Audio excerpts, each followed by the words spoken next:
Sabi ni Vice President Sara Duterte, walang batayan ang impeachment complaint na inendorso ng Akbayan Party.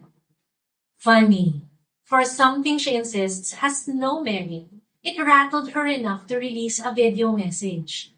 Not to answer the serious charges, pero para atakihin ang Akbayan at ang aming senadorang si Risa Ontiveros.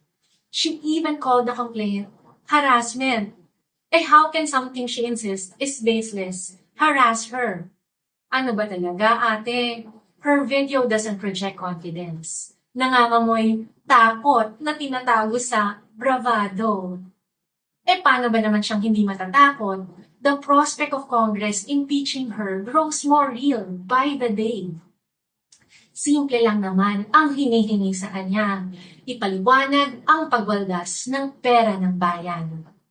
Pero hanggang ngayon, sa kabila ng napakaraming palusot, ayaw at hindi pa rin niya maipaliwanag sino ba sina Mary Grace Piatos and friends at kung saan napunta ang over 612 million in confidential and intelligence funds. Tama na ang palusot, Madam Sara. Stop panicking and prepare to be impeached.